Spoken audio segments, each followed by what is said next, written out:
Lamentations 3:22-23. Because of the Lord's great love, we are not consumed. For His compassions never fail. They are new every morning. Itulog muna yan or sleep on it first. Bukas na ulit, problemahin ang mga problema, isipin ang mga dapat isipin. Salamat Panginoon dahil merong tulog na ibinibigay kayo sa amin, may pahinga, at merong pananariwa na aming lakas ng aming isip at karunungan. Sa sandaling ito, pakatahimikin niyo po ang aming loob, O Diyos. Payapain niyo po kami, paginawahin ang aming pakiramdam, at turuan niyo kami magtuon ng pansin sa special na message niyo para sa amin, sa bawat isa. Nang may baunin kami sa buhay na karunungan na ngayon ay ibibigay niyo sa amin. Lead us, teach us, be the preacher. We seek you, Father, in the name of your Son, Jesus our Lord, our Savior and our friend. Itulog muna yan.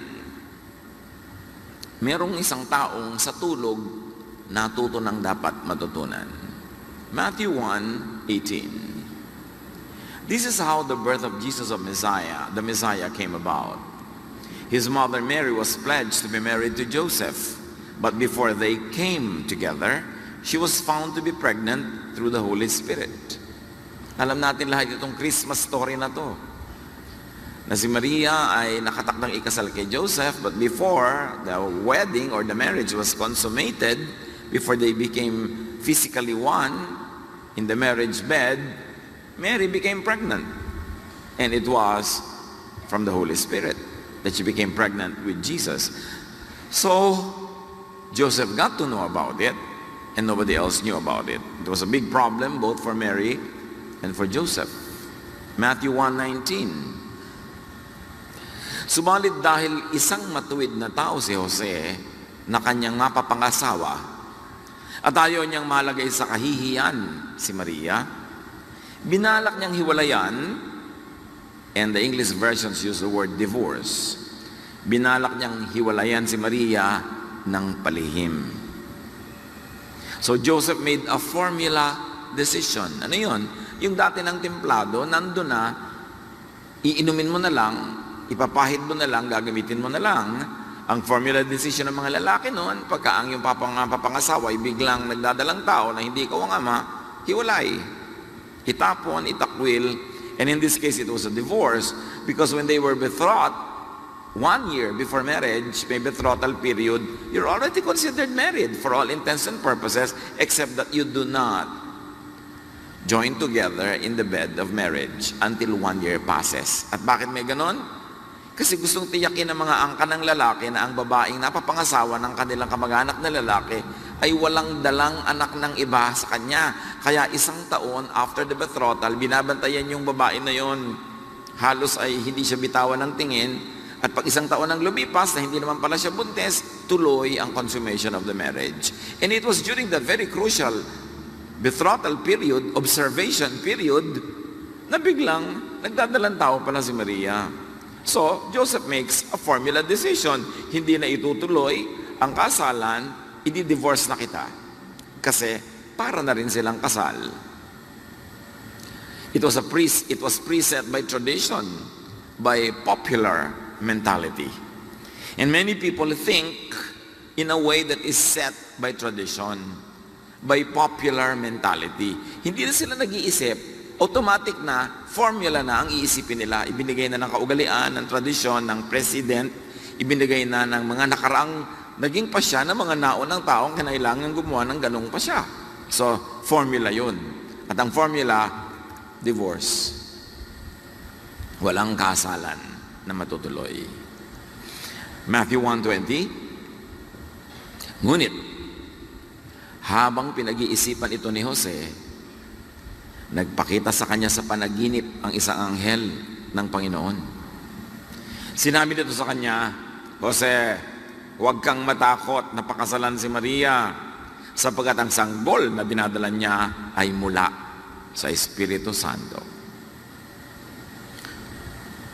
Well, what can we say about the previous action of Joseph? He acted normally and rashly, nagmamadali, pero normal by the standards of the time. Now, God tells him to backtrack. Bawiin mo ang sinabi mo na wala nang kasalan, umatras ka, mag-U-turn ka, dahil galing sa Diyos ang sanggol na nasa kanyang sinapupunan. While awake, Joseph managed his own mind like we do. But while asleep, Joseph's mind had space and time and his mind yielded to God. Yun ang advantage ng tulog. Wala kang complete control of your faculties, of your mind, of your thoughts. Doon nagkakaroon ng space ang Diyos. Kaya mahalaga ang tulog. Pag sobra kang laging kulang maging sa tulog, wala na rin space ang Diyos na pumasok sa isip mo.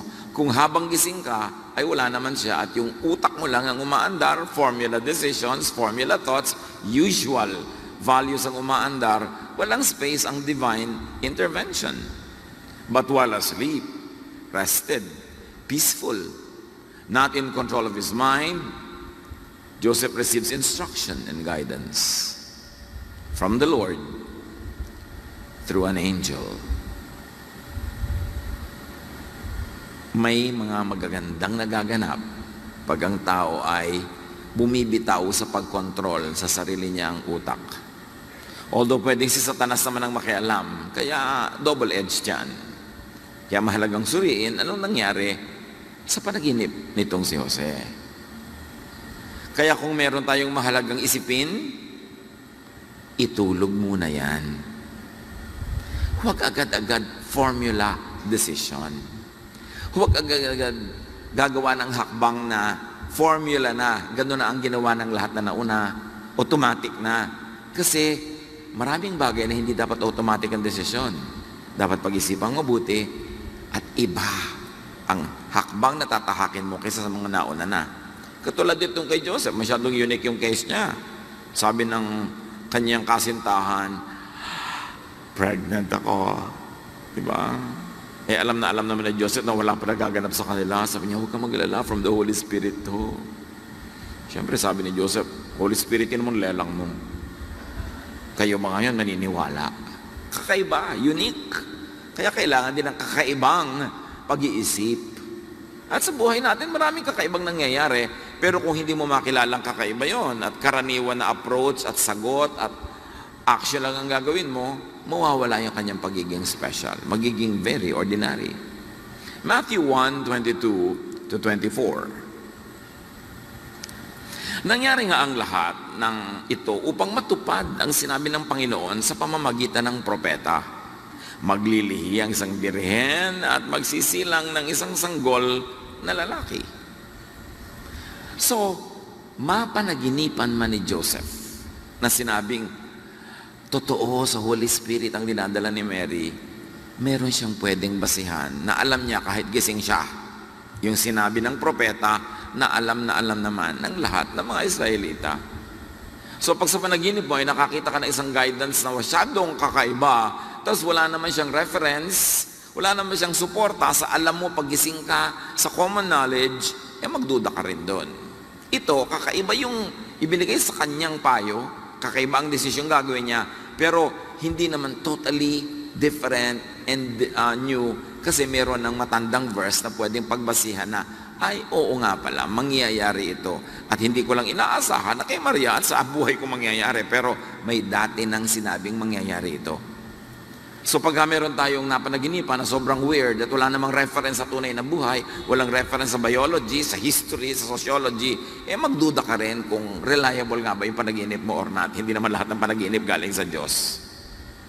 Pero ito, may reference sa pwedeng pagbatayan na maniniwala ako sa sinabi ng panaginip ko kasi may verse naman na paggising ako, alam ko na nandun yun. Meron talagang babaeng maglilihi at magsisilang ng isang sanggol galing sa Diyos.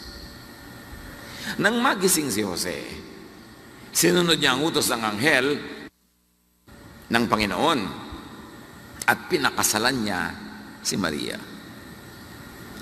This revelation and guidance is supported by a known verse, as we have said, Isaiah 7:14. Therefore the Lord himself will give you a sign. The virgin will conceive and give birth to a son. So, sabihin naman ng panaginip kay Joseph na, totoo yun, maniwala ka, galing yan sa Holy Spirit. Sabi niya, ay, nung magising siya, oo nga, may Isaiah 7:14 naman na kahit gising ako, hindi ito panaginip. It's a fact. So yung desisyon, base sa panaginip, may pwedeng kapitan na karunungan na base sa pagiging gising at mulat. So, ang lesson dito mga kapatid, huwag ding maniwala sa bawat panaginip na lang. Validate dreams and thoughts and ideas, advice, etc., with scripture, with established knowledge.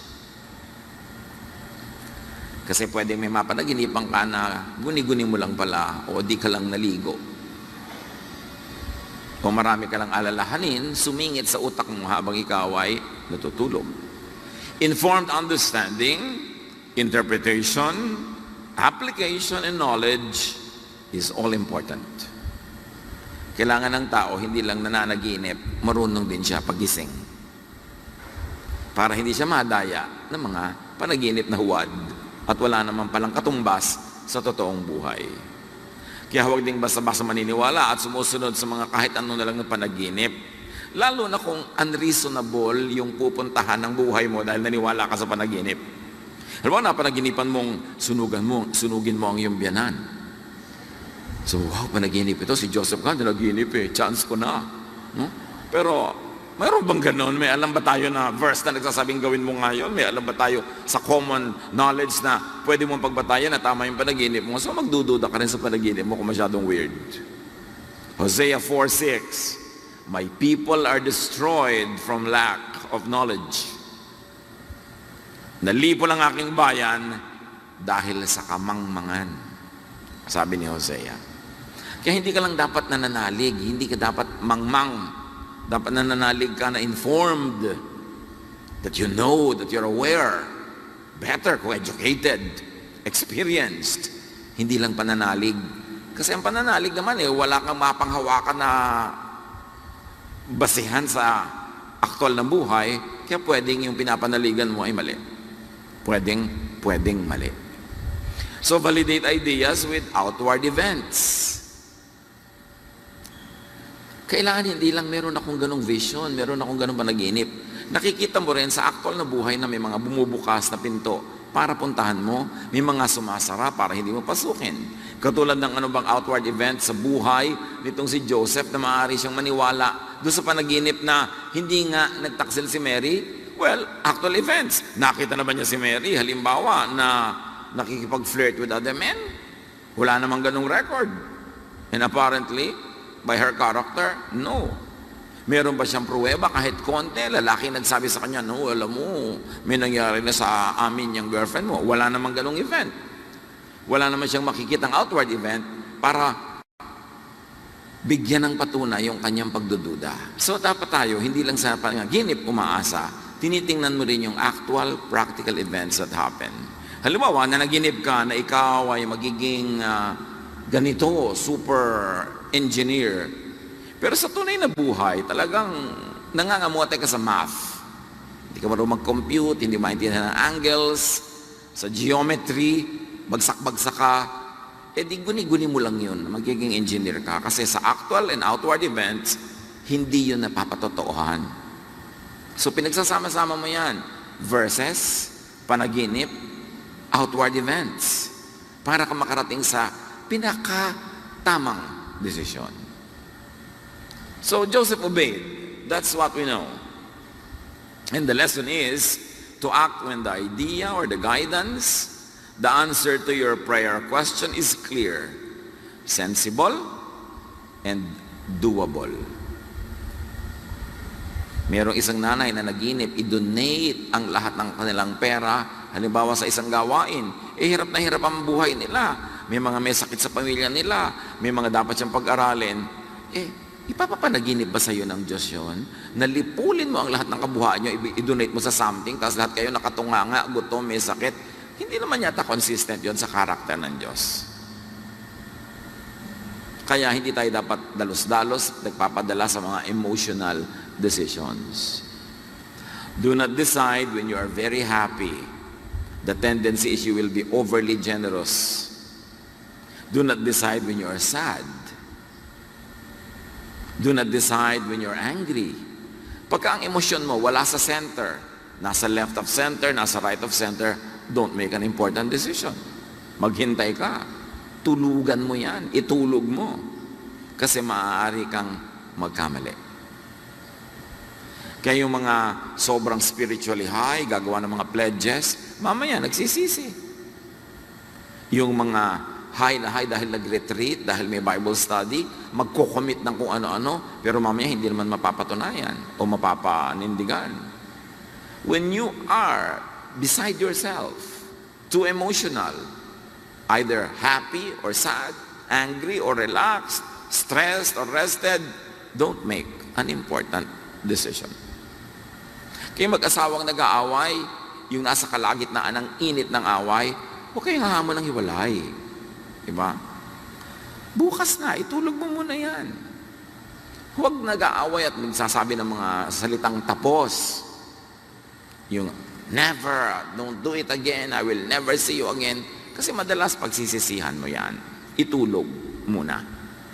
Before making an important decision, think about it and think of God.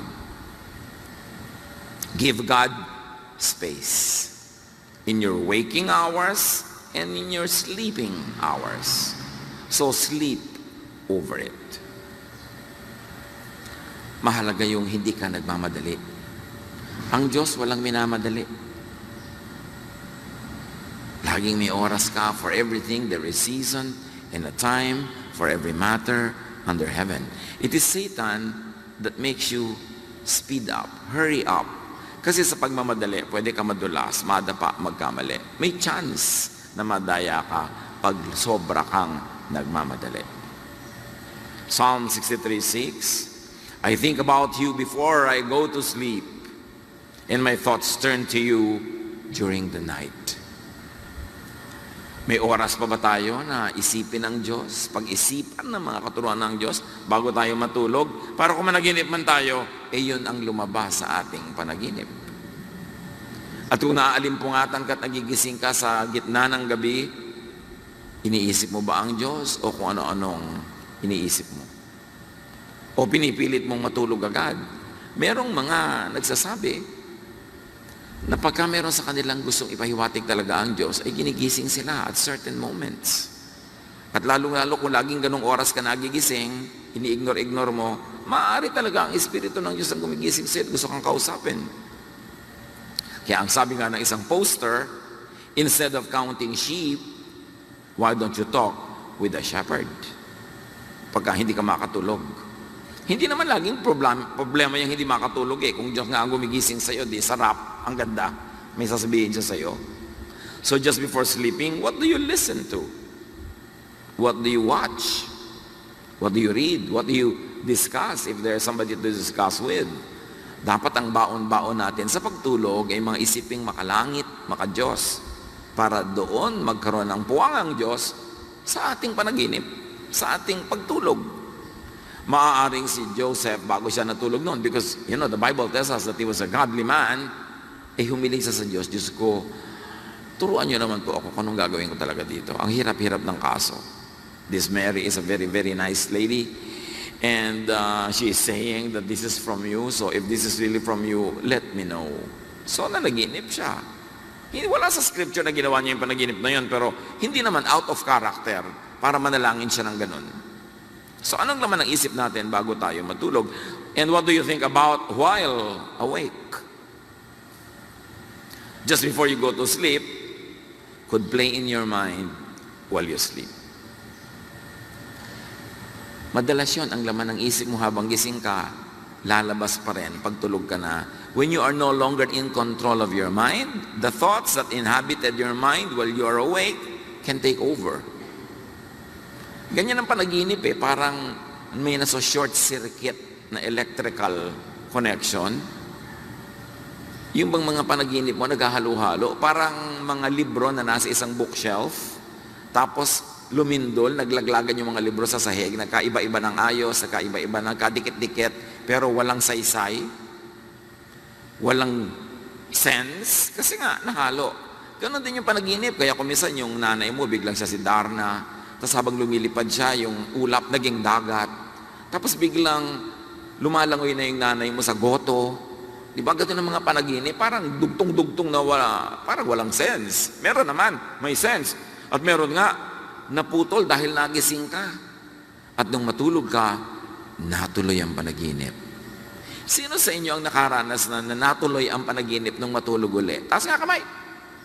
Wow, mga malikhain talaga ang choir. Di ba? Talagang nakatulog na, may continuation pa. Ako man nangyayari sa akin yan, no? Pero yung pala, ang panaginip mo, eto na yung pinagkakautangan mo, maniningil, nagising ka. Di ba? Ang panaginip mo, huwag nang matuloy. Ang gusto mo, huwag nang tumuloy yung panaginip mo.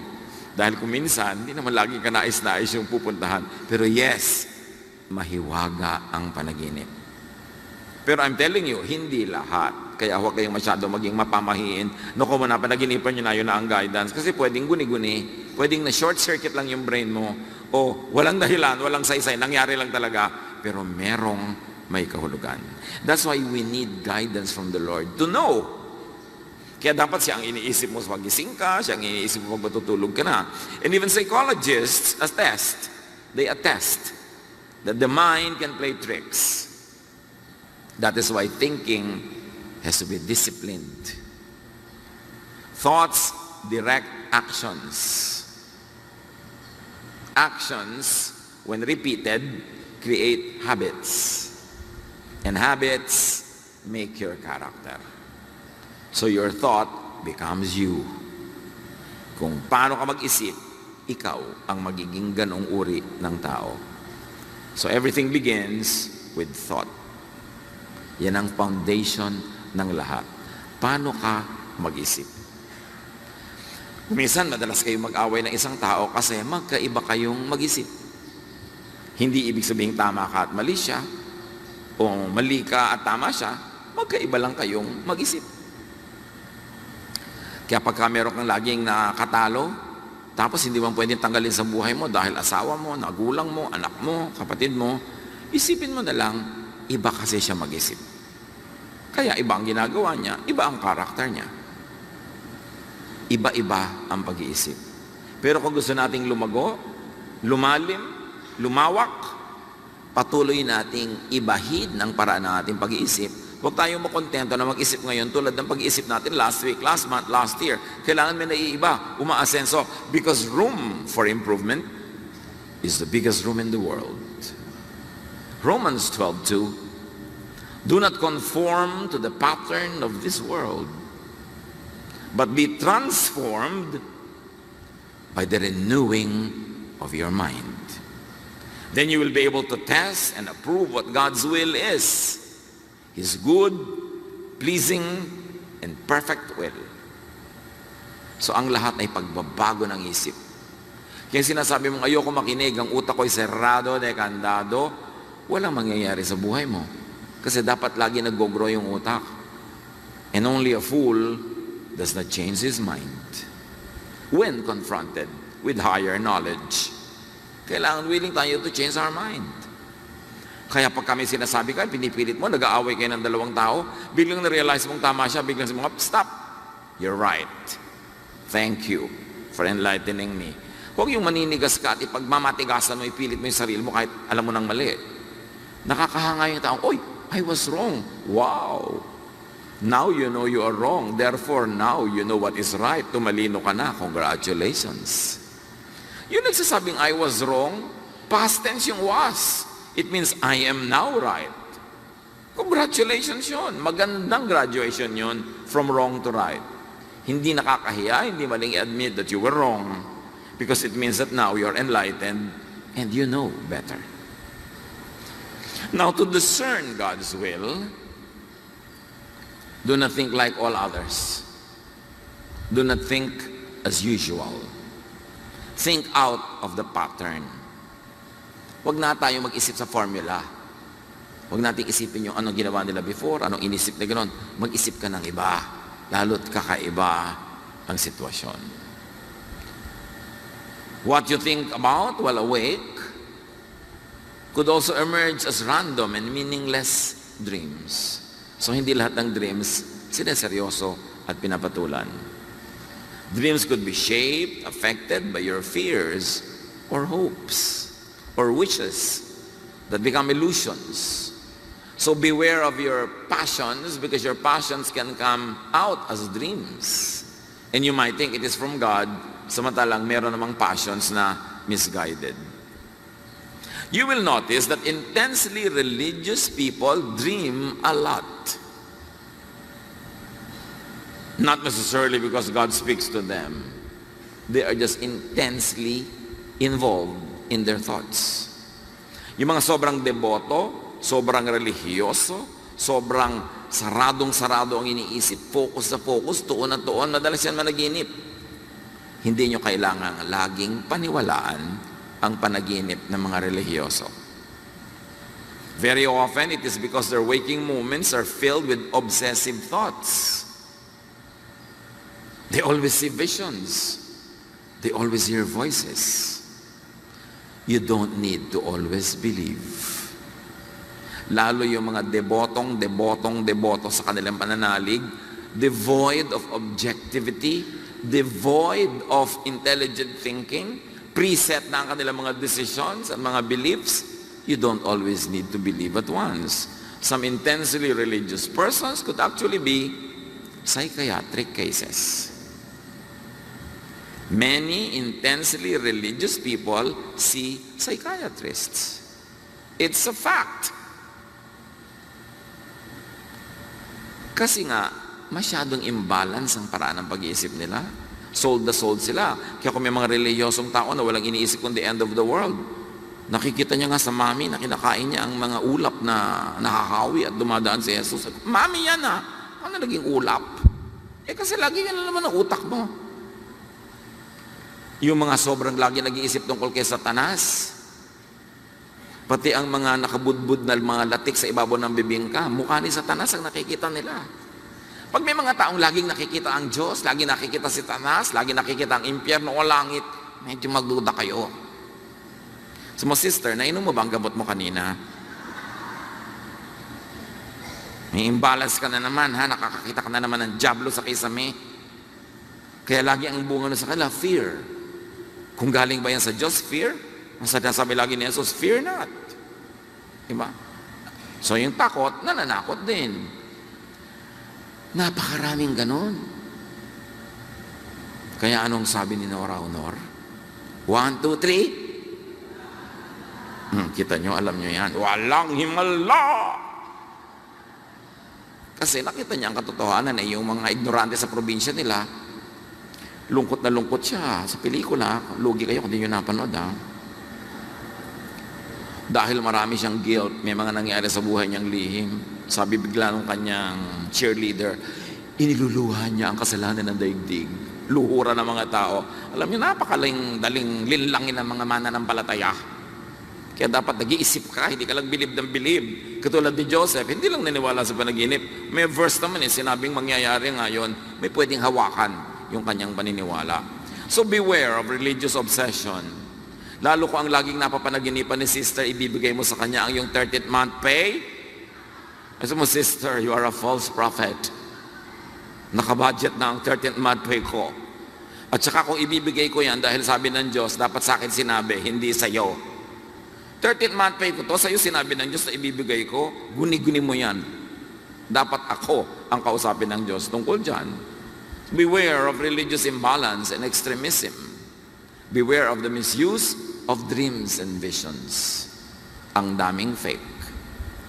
Ecclesiastes 7:18, whoever fears God will avoid all extremes. Dapat walang extreme. Kahit extreme na pagbibigay, yung namamatay na yung mga anak mo sa gutom, ibibigay mo pa sa charity, extreme na yan. Wala na yung sense. Dapat may balance ka. Your reason should prevail. At yung ganitong mga extremist, yung ganitong mga fatalistic, yan ang napakadaling i-manipulate at utuin. At pinagsasamantalahan niya ng maraming religious leaderships. Kaya kailangan nag-iingat tayo. Inuuto na ba ako nito? Pinagsasamantalahan na ba ako? Hinuhututan na ba ako nitong propeta? Kasi maraming ganon. Lalo kung mahilig kang managinip. Now, how to make a very important decision? Unless with life or death urgency, sleep on it first.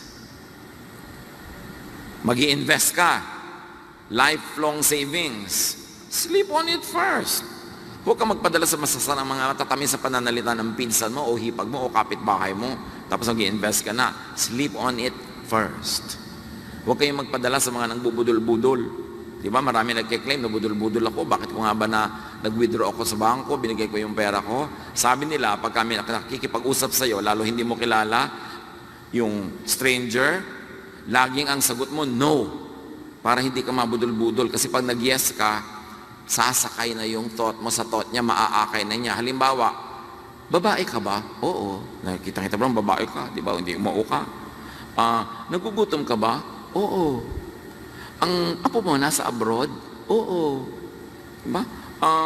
Meron ka bang savings? Oo. Yun daw ang simula ng budol-budol, yung payag ka ng payag, yes ka ng yes. Kasi nadadala yung brain mo. So, tama mo, babae ka ba? Hindi. Diba? Gabi ako. Diba? Yung, nagugutom ka ba? Hindi. Gusto mo bang mag-usap tayo? Hindi. Hindi ka mabudol-budol pag tanggi ka ng tanggi. Sa outsider, yung hindi mo kilala. Baka naman sabi ng nanay mo, anak, magsaing ka na. Hindi. Nanay, binubudol-budol niyo ako. Kailangan, pinipili mo rin yung hihindihan.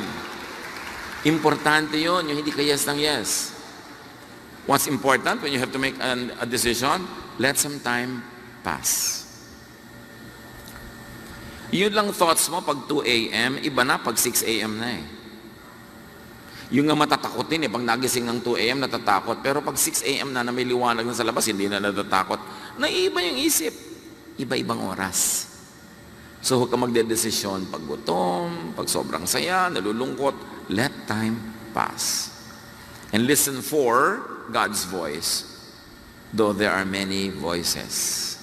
Dapat nadidinig mo, sabi ni Jesus, my sheep hear my voice. Kahit maraming voices of other shepherds, my sheep hear my voice. So be sensitive and discerning. God says, take your time. Satan says, hurry. Kasi sa pagmamadali, pwede kang magkamali. Open up to divine guidance that could come when you are not trying to control everything, when you are not playing God. And that happens when you are not in control of your faculties, when you are asleep. Rest and sleep. Eat and drink when stressed and troubled. Pag stressed ka, iba ang body chemistry. Ibang klaseng decisions ang gagawin ng iyong brain. Pag hungry, pag puyat, pag uhaw. So rest, drink, sleep. Tulad ng ipinagawa niyang anghel kay Elijah. Elijah was so stressed, so tired, so hungry, so thirsty, he wanted to die. Tapos nung nabusog na uli, nakatulog na, nakainom na, gusto na uling mabuhay, gutom lang yan. Kapag may nagsasabi sa'yo, sister, parang gusto ko magpakamatay, gutom yan. Kumain ka na masarap, matatanggal yan. Marami talaga yung mga gusto magpakamatay, usually deprived sa food. Yung wala na akong ganang mabuhay, gutom ka, no? Yung hindi ka kumakain mabuti, no? Diet ka siguro ng diet, kaya gusto mong mamatay. Kasi walang taong ang tiyan ay puno at masarap ang kinain na gustong mamatay.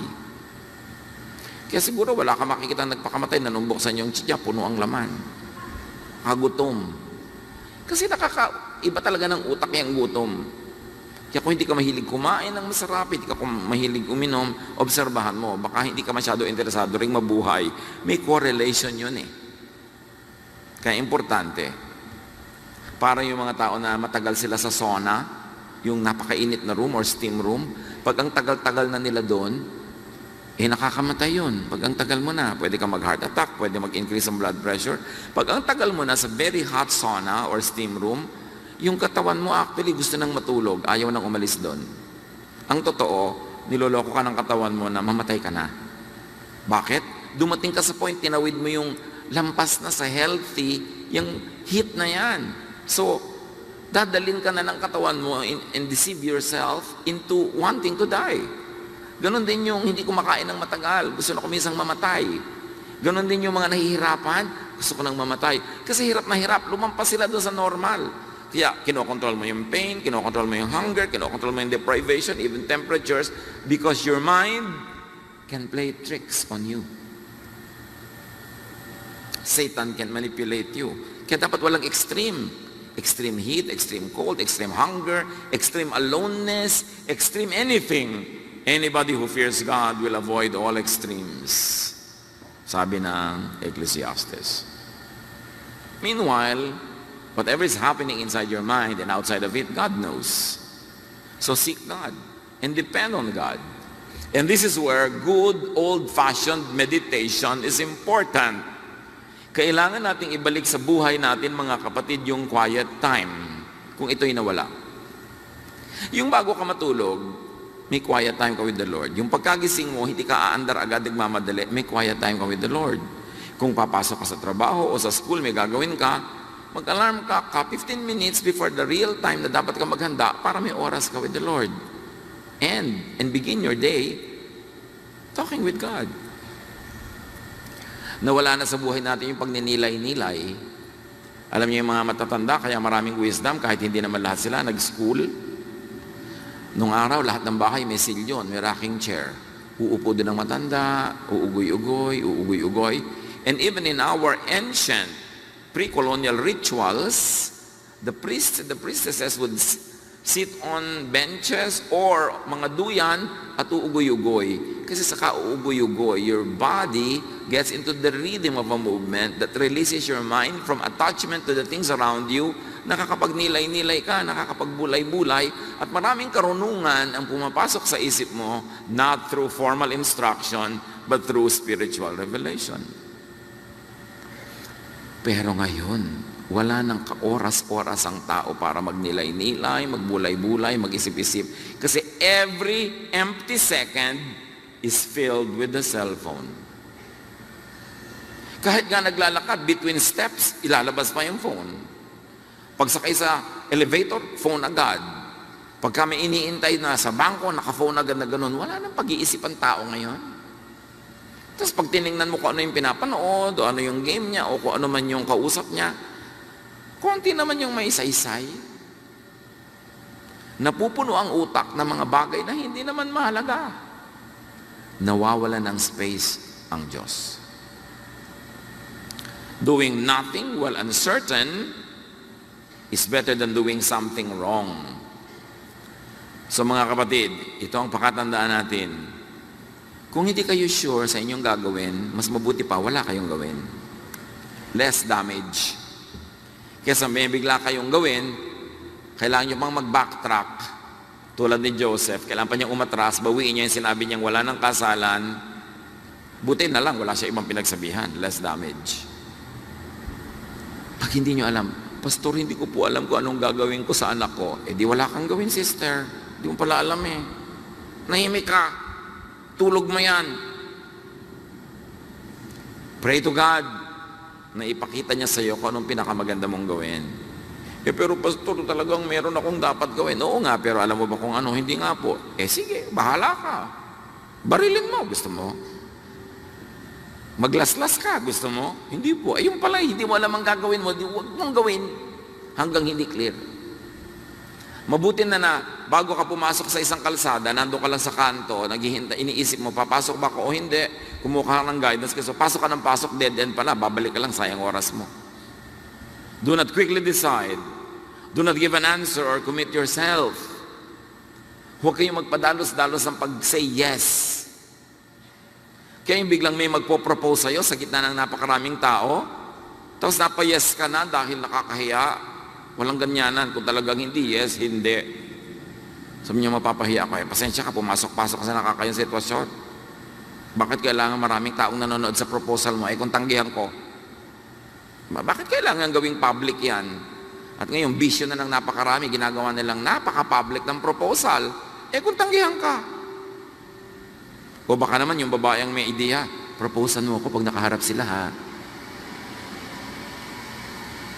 Say, I will see, if you are not sure. O, tingnan ko. Tingnan natin. Huwag kayong oo. Ate, pwede mong ipautang sa akin yung darating na sweldo ng asawa mong marino. Sabi mo, I will see. I will see kung saang bangko ko i-deposit.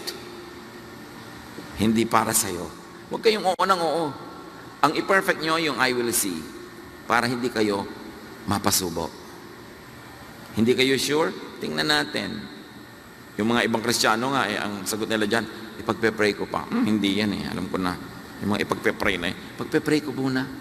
Pwede mo rin naman sabihin nyo kung totoong ipagpe-pray mo. Pero huwag kayong ipasubo ang sarili pag hindi kayo sure. Mahirap ko mawala.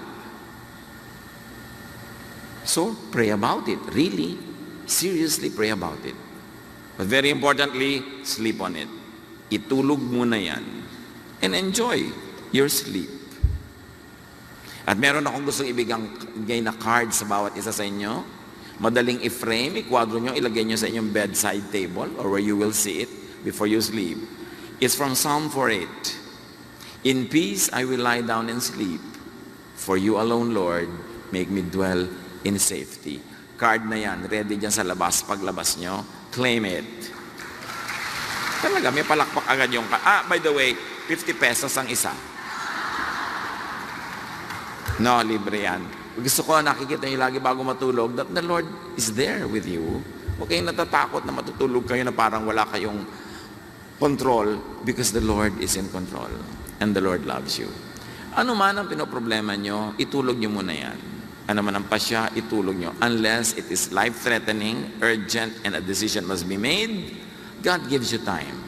Lord, teach us na huwag kami maging padalos-dalos sa buhay. Mag-isip, magbulay-bulay, manalangin, at pag hindi pa rin malinaw, mag-research, magtanong, humingi ng payo sa mga matitinong tao, at matulog, magpahinga, para may puwang kayo na makipag-usap sa amin. Pagbulay-bulayan mga kapatid, ang kahulugan ng mga ito, at i-apply sa buhay para guminhawa, sumaya, at maglinaw, maliwanag ang ating daan. Lord, finish this message for your people. Make it personal. Give this message in individual ways to each one of us. Be with the Lord in silent reflection.